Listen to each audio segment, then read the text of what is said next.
Alhamdulillah, alhamdulillah,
کچھ چیزیں ایسی ہیں جو اللہ تبارک و تعالیٰ کے لیے خاص ہیں. انسان ان چیزوں کو اپنے لیے استعمال نہیں کر سکتا. وہ اللہ تبارک و تعالیٰ کے لیے خاص ہوتی ہیں. کچھ چیزیں ایسی ہیں جو انسان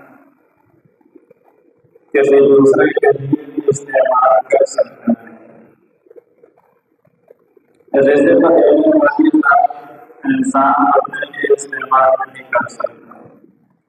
یہ صفت ایسی صفت ہے، ایسی چیز ہے جو صرف اور صرف اللہ تبارک و تعالیٰ کے ساتھ خاص ہے. جلانے والا اللہ تبارک و تعالیٰ کی ذات ہے. انسان کسی کی تعریف کر سکتا ہے. تعریف کرنا یہ اللہ تبارک و تعالیٰ کے لیے ہم استعمال کرتے ہیں. تعریف کرنا ہم اللہ تبارک و تعالیٰ کے لیے استعمال کرتے ہیں. الحمدللہ رب العالمین.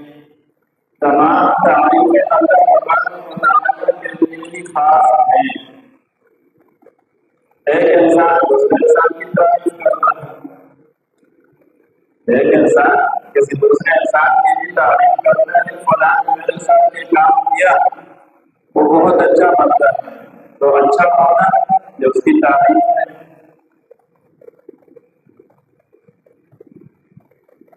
اسی طریقے سے ایک چیز ہے جو صرف اور صرف اللہ تبارک و تعالیٰ کے لیے خاص ہے.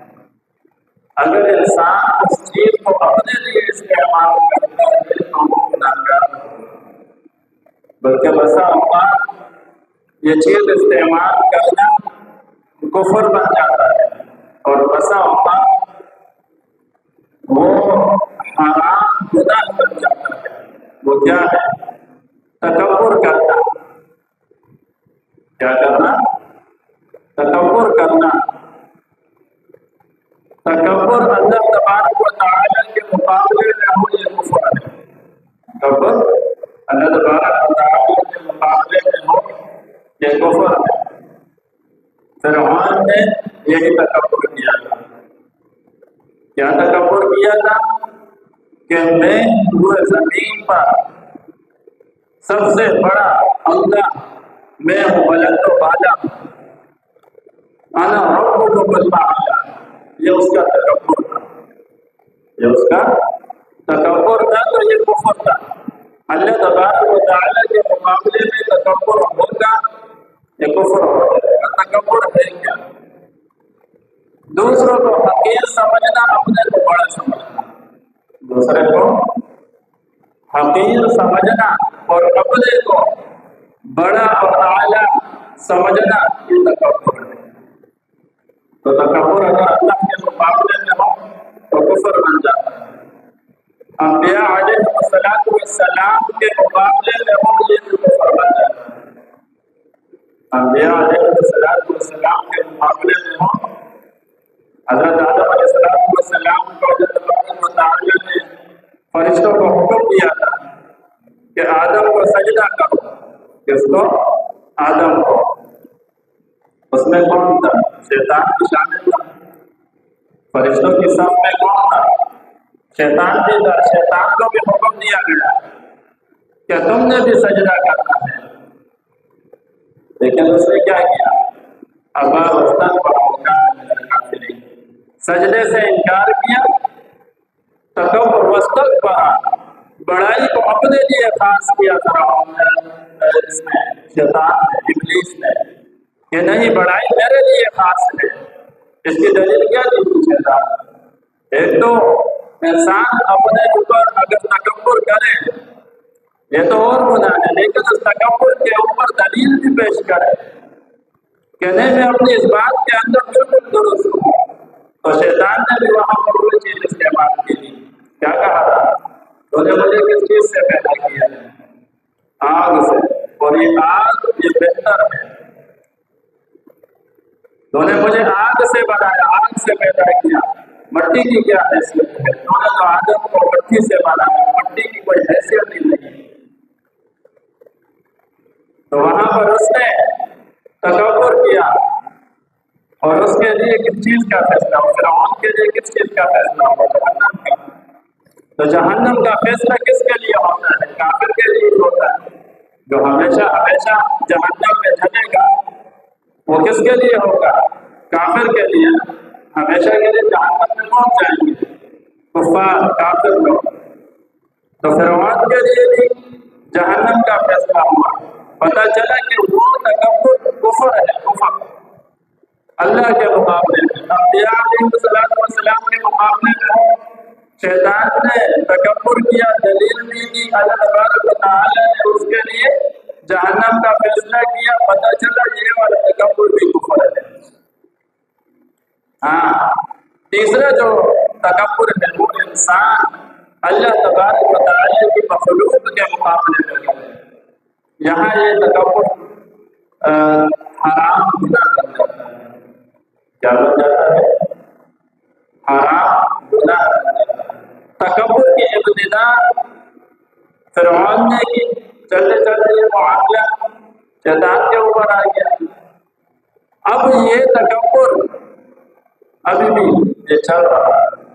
تکبر جو انسان دوسرے انسان کے مقابلے میں کرتا ہے، اللہ تبارک و تعالیٰ کے مخلوق کے مقابلے میں جو تکبر ہوتا ہے یہ روحانی بیماری کہلاتی ہے۔ کیا کہلاتی ہے؟ روحانی بیماری۔ ظاہری گناہ بیماریاں ایسی ہوتی ہیں جو زیادہ مہلک نہیں ہوتی، ہلاک کرنے والی نہیں ہوتی، لیکن جو باطنی گناہ ہوتے ہیں، روحانی گناہ ہوتے ہیں، یہ بڑے خطرناک ہوتے ہیں۔ اس لیے کہ تکبر جس چیز کو اللہ تبارک و تعالیٰ نے اپنے لیے خاص کر دیا، کیا ہے نہیں؟ کیا کہا کہ یہ کبریائی، بڑائی، یہ میری چادر ہے، میری، اس کو میرے علاوہ کوئی اور نہیں پہن سکتا، یہ میرے لیے خاص ہے۔ اگر جو اس کو پہنے گا اس کو میں دنیا کے اندر بھی ذلیل اور رسوا کروں گا۔ تکبر ایسی چیز ہے، یہ اس کا تعلق انسان کے دل سے ہے، دل سے۔ کسی مخلوق میں سے کسی کو حقیر سمجھ لینا یہ بہت زیادہ گناہ کبیرہ ہے، گناہ کبیرہ۔ شیخ سعدی رحمہ اللہ ایک فارسی کے شاعر بھی ہے، حکایات لکھتے ہیں یہ شیخ سعدی فارسی کے۔ کیا کہتے ہیں؟ وہ کہتے ہیں کہ میں ایک مرتبہ اپنے والد کے ساتھ، اور وہ فرماتے ہیں کہ میرے والد بہت زیادہ عبادت کیا کرتے تھے۔ کیا کیا کرتے تھے؟ عبادتیں کیا کرتے تھے۔ دن کو عبادتیں کی، رات کو بھی عبادت میں مشغول رہتے تھے۔ اور میری بھی ان کے ساتھ یہ عادت بن گئی کہ میں بھی کیا کیا کرتا تھا، ان کے ساتھ عبادت میں لگ جایا کرتا تھا۔ اب ہم عبادت ہی کر رہے ہیں، میں بھی کر رہا ہوں، میرے والد بھی لگے ہوئے ہیں، عبادت کے اندر لگے ہوئے ہیں۔ مسجد میں جا رہے ہیں، دیکھ کے لوگ جلدی جلدی سو رہے ہیں، کیا کر رہے ہیں؟ آرام کر رہے ہیں۔ جب ساجی فرماتے ہیں کہ میرے دل میں یہ خیال آیا اور میں نے اپنے والد صاحب سے اس کا تذکرہ کیا کہ ہمارے افسوس ہو ان لوگوں پر، کیا افسوس ہو ان لوگوں کا کہ یہ تو آرام سے سو رہے ہیں، یہ کیا کر رہے ہیں اور ہم لوگ عبادت کر رہے ہیں۔ جب والد صاحب سے یہ کہا تو والد صاحب بہت سے ہوئے کہ جب تم نے ان کے بارے میں یہ جملہ کہا ہے تو بہتر تھا کہ تم ان کے ساتھ سو جاتے، کیونکہ تم نے عبادت تو کی ہے لیکن عبادت کے ساتھ ساتھ تم نے لوگوں کو کیا سمجھا ہے؟ حقیر سمجھ لیا۔ کیا سمجھ لیا؟ حقیر سمجھ لیا۔ تو کسی کو حقیر سمجھنا یہ بہت بڑا ہوتا ہے۔ کہتے ہیں کہ اللہ والے ہیں، انہوں نے یہ بیان کیا، قصہ بیان کیا کہ لوگ طواف کر رہے ہیں، طواف۔ اب طواف کی جگہ یہ جو مطاف ہے، مطاف لوگ جس چیز کے ارد گرد طواف کر رہے ہوتے ہیں، یہاں پر علم و انکساری انسان کے اندر ہونی چاہیے، بالکل عاجز ہونا۔ انسان کیا کرے؟ طواف کرے۔ لیکن یہ کہتے ہیں میں نے وہاں پر ایک شخص کو دیکھا۔ کس کو دیکھا؟ شخص کو دیکھا۔ وہ کیا کہ اس کے ساتھ اس کے کچھ لوگ ہیں، افراد ہیں، اس کے کچھ مریدین ہیں، اس کے ساتھ طواف بھی چل رہا ہے اور یہ مریدین کیا کر رہے ہیں کہ ان کے لیے راستہ صاف کر رہے ہیں، لوگوں کو ادھر ادھر کر رہے ہیں کہ آپ راستہ صاف کرو، ہمارے حضرت آ رہے ہیں۔ اب یہ بزرگ کہتے ہیں کہ میں یہ سارا معاملہ دیکھ رہا ہوں کہ یار یہ مطاف کتنی عاجزی انکساری کی جگہ ہے، اور یہاں یہ شخص کیا کر رہا ہے کہ اس کے مریدین اس کے ارد گرد جمع ہوئے ہیں کہ اس کو کوئی تکلیف نہ پہنچے۔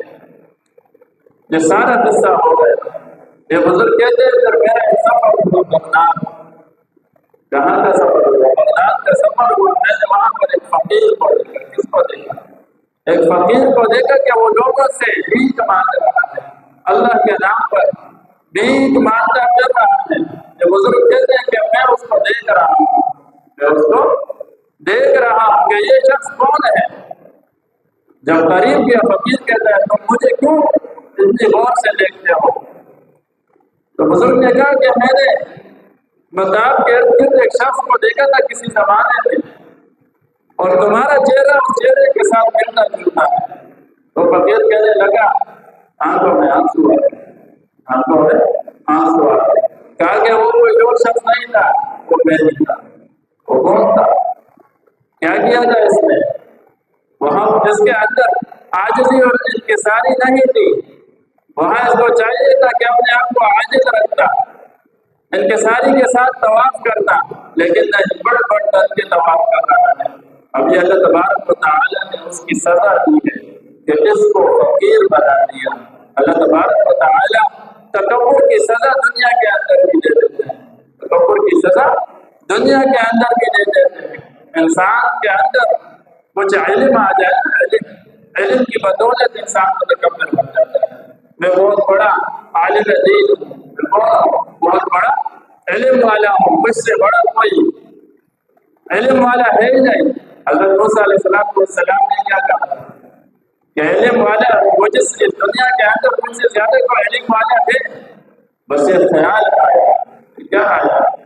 خیال آیا۔ اللہ تبارک و تعالیٰ نے موسیٰ علیہ السلام سے بہت بڑا علم والا وہ بھی حضرت خضر علیہ السلام، یہ موسیٰ علیہ السلام سے بڑھ کر علم والے نبی تھے۔ پھر اللہ تبارک و تعالیٰ نے کیا فرمایا کہ اے موسیٰ، ہر علم والے کے اوپر ایک علم والا ہے۔ یہ مت سمجھو کہ دنیا کے اندر تم ہی سب سے بڑے عالم ہو، نہیں، ہر علم والے کے اوپر اللہ تبارک و تعالیٰ نے علم والا رکھا ہوا ہے۔ انسان کے اندر جو تکبر آتا ہے وہ علم کی وجہ سے بھی آتا ہے، اور کس وجہ سے آتا ہے؟ مال و دولت کی وجہ سے، شان و شوکت کی وجہ سے۔ مال و دولت آ جائے، انسان دوسروں کو حقیر سمجھنے لگتا ہے کہ میرے پاس تو گاڑیاں ہیں، اور اس تکبر کی علامت کیا ہوتی ہے؟ اس تکبر کی علامت کیا ہوتی ہے؟ کوئی ملنے کے لیے آتا ہے جو اس سے ملتا نہیں۔ اللہ تبارک و تعالیٰ کسی کو عہدہ دے دیتے ہیں، کسی کو منصب دے دیتے ہیں، کسی کو کوئی عہدہ دے دیتے ہیں، منصب دے دیتے ہیں، کسی کو MLA بنا دیا، کسی کو MPA بنا دیا۔ یہ شخص یہ نہیں سوچتا کہ یہ اللہ تبارک و تعالیٰ کی عطا ہے، کسی کو عہدہ دے دیا اللہ تبارک و تعالیٰ کی عطا ہے، یہ نہیں سمجھتا۔ اس عہدے اور منصب کی وجہ سے بھی انسان کے اندر تکبر آ جاتا ہے۔ ان ساری چیزوں کا علاج کیا ہے؟ کہ نظر کس پر ہو؟ اس چیز پر ہو کہ مجھ سے بڑا اللہ اکبر، کیا ہم کہتے ہیں نا اذان میں کہتے ہیں اللہ اکبر، کہ سب سے بڑی ذات وہ کس کی ہے؟ جب اللہ تبارک و تعالی کی ذات بڑی ہے تو میرے اس مجسمے کا اور میرے اس جسم کی حیثیت کیا ہے؟ کہ مجھے تو ویسے بھی مٹی ہونا ہے، ایک انسان کی قدر و قیمت ہے کیا؟